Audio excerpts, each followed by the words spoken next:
3월 29일 화요일 아침이 밝았습니다. 좋은 날이기를 소망합니다. 신명기 13장을 함께 읽겠습니다. 너희 중에 선지자나 꿈꾸는 자가 일어나서 이적과 기사를 네게 보이고 그가 내게 말한 그 이적과 기사가 이루어지고 너희가 알지 못하던 다른 신들을 우리가 따라 섬기자고 말할지라도 너는 그 선지자나 꿈꾸는 자의 말을 청종하지 말라.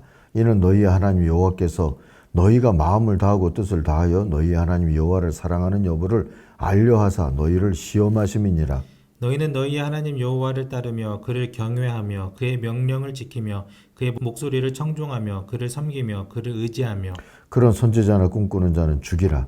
이는 그가 너희에게 너희를 애굽 땅에서 인도하여 내시며 종되었던 집에서 속량하신 너희의 하나님 여호와를 배반하게 하려 하며 너희의 하나님 여호와께서 네게 행하라 명령하신 도에서 너를 꿰어 내려고 말하였음이라.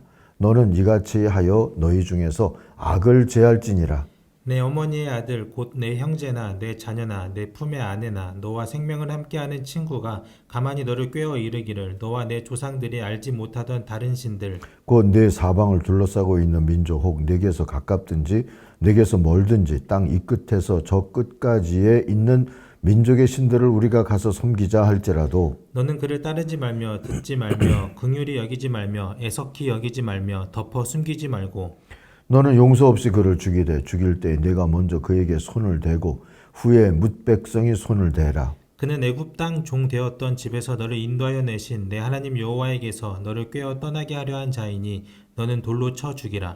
그리하면 온 이스라엘이 듣고 두려워하여 이 같은 악을 다시는 너희 중에서 행하지 못하리라. 내 하나님 여호와께서 내게 주어 거주하게 하시는 한 성읍에 대하여 내게 소문이 들리기를 너희 가운데에서 어떤 불량배가 일어나서 그 성읍 주민을 유혹하여 이르기를 너희가 알지 못하던 다른 신들을 우리가 가서 섬기자 한다 하거든. 너는 자세히 묻고 살펴보아서 이런 가증한 일이 너희 가운데에 있다는 것이 확실한 사실로 드러나면 너는 마땅히 그 성읍 주민을 칼날로 죽이고 그 성읍과 그 가운데에 거주하는 모든 것과 그 가축을 칼날로 진멸하고 또 그 속에서 빼앗아 차지한 물건을 다 거리에 모아놓고 그 성읍과 그 탈취물 전부를 불살라 내 하나님 여호와께 드릴지니 그 성읍은 영구히 폐허가 되어 다시는 건축되지 아니할 것이라.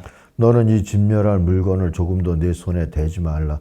그리하면 여호와께서 그의 진노를 그치시고 너를 긍휼히 여기시고 자비를 도하사 내 조상들에게 맹세하심 같이 너를 번성하게 하실 것이라. 내가 만일 내 하나님 여호와의 말씀을 듣고 오늘 내가 내게 명하는 그 모든 명령을 지켜 내 하나님 여호와의 목전에서 정직하게 행하면 이같이 되리라. 아멘. 깨어 살기의 시작과 끝이라는 제목으로 오늘 묵상을 진행하겠습니다. 요절은 18절입니다. 당신들이 주 당신들의 하나님의 말씀을 듣고 오늘 내가 당신들에게 명하는 모든 명령을 지켜 주 당신들의 하나님 앞에서 정직하게 살면 주 하나님이 당신들에게 자비를 베푸시고 당신들을 번성하게 하여 주실 것입니다. 자, 하나님은 우상을 숭배하도록 유혹하는 거짓 선지자들을 모두 죽이라고 명하십니다. 하나님이 말씀을 주셔서 이스라엘을 시험, 테스트 하시듯이 이들도 결국 하나님의 백성을 시험하죠. 이들의 시험은 템프테이션, 유혹이에요. 그래서 1절 이하를 보니까 당신들 가운데 예언자나 꿈으로 점치는 사람이 나타나서 당신들에게 표징과 기적을 일으킬 수 있다고 말하고 실제로 그 표징과 기적을 그가 말한 대로 일으키면서 말하기를 너희가 지금까지 알지 못하던 다른 신을 따라가 그를 섬기자 하더라도 당신들은 그 예언자나 꿈으로 점치는 사람의 말을 듣지 마십시오 했습니다. 말을 잘하는 거나 아니면 표징과 기적을 행하는 거나 이런 것이 다른 신을 쫓아갈 그러한 유혹거리로 나타나지만 하나님이 말을 잘하셔서 또 큰 일을 행하셔서만 하나님이 아니라 오늘 말씀 속에서 나오는 것처럼요. 이스라엘을 애굽에서부터 건져주시고 인도해 내시고 속량해 주신 분이시기에 그 하나님이 하나님이신 거고 이스라엘은 하나님의 백성이다. 이 고백을 가지고 살아야 한다는 것이지요.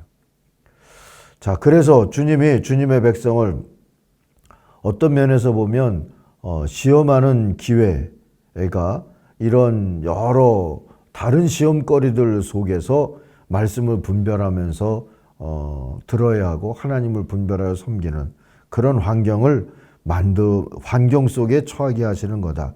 이렇게 볼 수가 있습니다. 주님의 백성들이 정말 마음을 다하고 정성을 다하여 주 하나님을 사랑하는지를 알 수 있는 시험의 환경에 이제 이스라엘은 처하게 될 거라는 거죠. 그러므로 이런 시험을 만나거든 단호한 자세로 믿음을 고백하고 시험거리들, 템프테이션, 유혹거리들 그런 것과는 절연해야 한다고 가르쳐 주죠.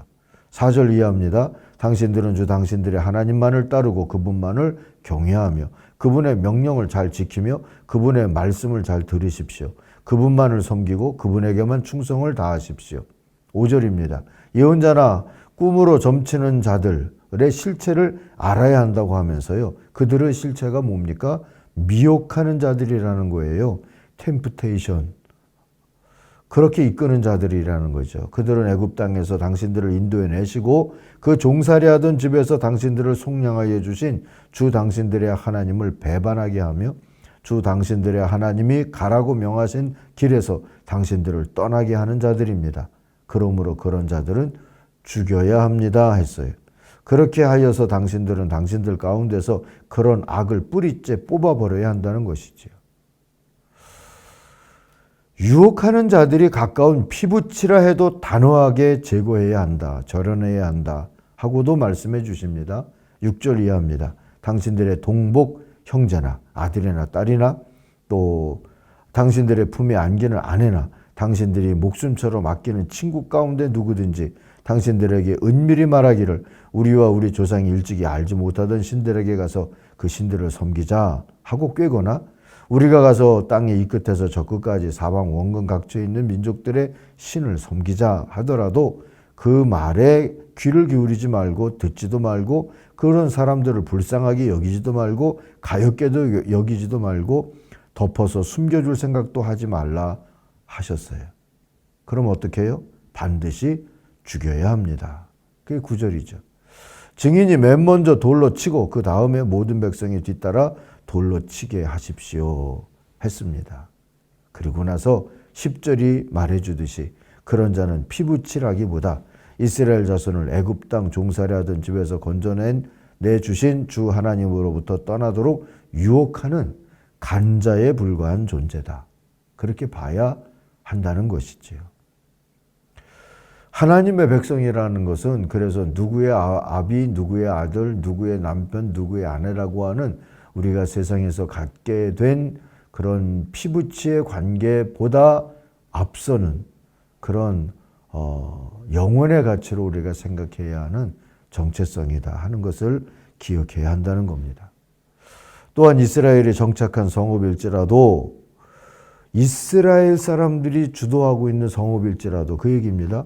불량한 자의 유혹에 넘어가서 우상을 숭배하는 배교자가 나온다면 그런 성읍은 잘 알아본 후에 그 식솔과 가축까지 진멸시켜야 한다. 그러세요.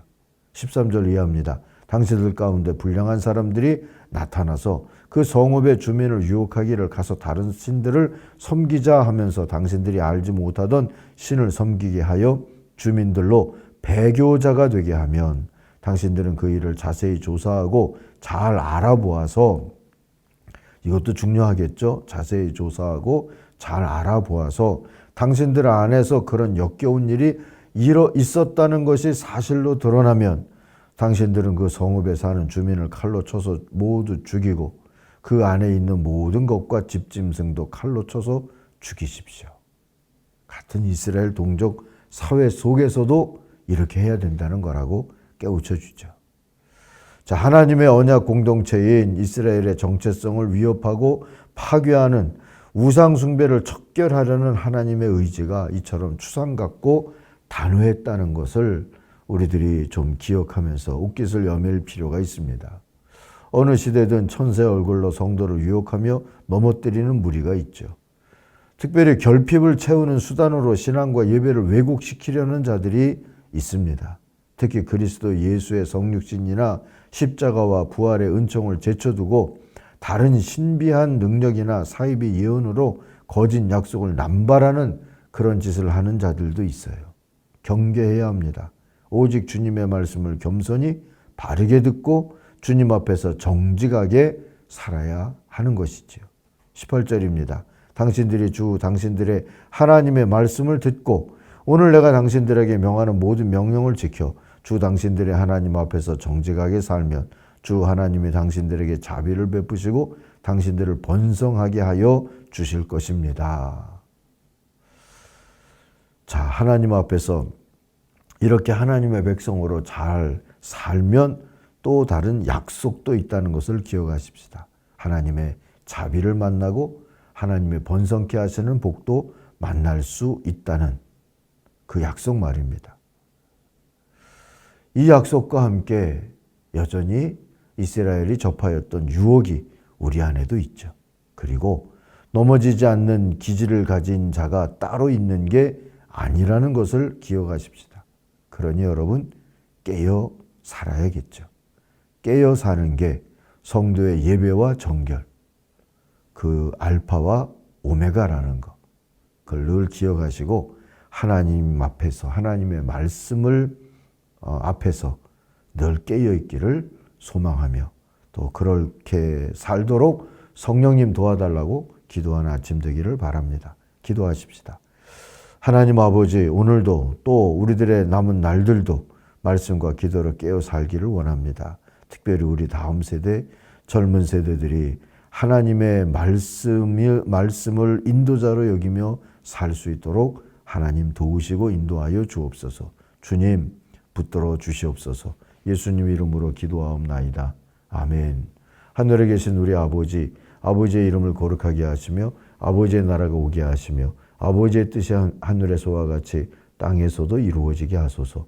오늘 우리에게 일용할 양식을 주시고 우리가 우리에게 잘못한 사람을 용서하여 준 것 같이 우리 죄를 용서하여 주시고 우리를 시험에 빠지지 않게 하시고 악에서 구하소서. 나라와 권능과 영광이 영원히 아버지의 것입니다. 아멘. 각자 기도하겠습니다.